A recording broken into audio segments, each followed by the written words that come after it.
जोर से बोलो जय माता दी। उतरत फागुनमा मैया चढ़त चैतवा हो कि जोहे लागिना मैया तुहरी डगरिया हो कि जोहे लागिना मैया तुहरी डगरिया हो कि जोहे लागिना कलसा के दरिया मैया निबिया तर डालैले हो कि लाल झंडाना मैया बेदिया कर गाड़ले हो कि लाल झंडाना मैया ले लिया तर गाड़ले हो कि लाल झंडाना अड़ौल के फुलवा मैया रवा बनवली हो कि बेलिया लेके ना मैया लोहा के डोलावली हो कि लनिया लेके ना मैया लोहा के डोलावली हो कि बेनिया लेके ना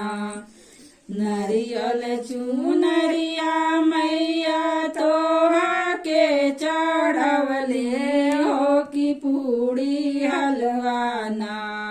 मैया के भोगावा लगैली हो कि पूड़ी हलवाना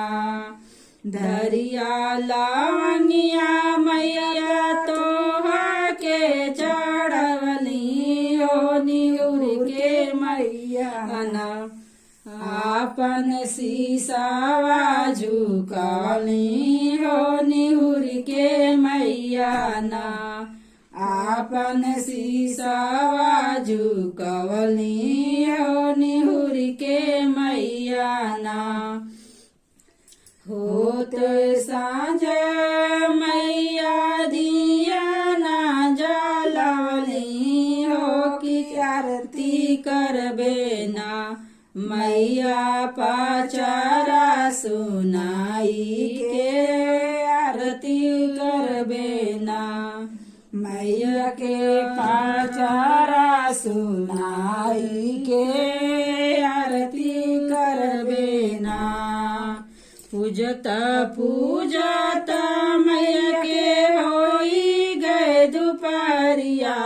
हो कि नाही फेरलू ना मैया पान नजरिया हो कि नाही फेरलू ना मैया पान नजरिया हो कि नाही फेरलू ना निबिया के पेड़ावा से निकली सातो बहिना हो कि सुने रे तू ना सेवकाया पानाया शिशिया हो कि सुनी ले तू ना सेवकाया पानाया शिशिया हो कि सुनी ले तू ना जुग जुग जिए सेवका तुहारो सजनवा हो कि भरल रहे ना तुअरे मांगी के सिंदूरवा हो कि भरल रहे ना तुअरे मांगी के सिंदूरवा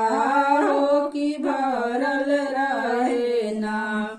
अंग पर सोगे सेवका लाला की चुनरिया हो कि जन्म जुगे ना जिए गोदी के लालनवा हो कि जन्म जुगे ना जिए गोदी के लालनवा हो कि जन्म जुगे ना। जय माता रानी। ये देवी पचरा गीत आप लोग को कैसा लगा कमेंट में जरूर बताइएगा। भर भर के अपना प्यार आशीर्वाद जरूर दीजिएगा।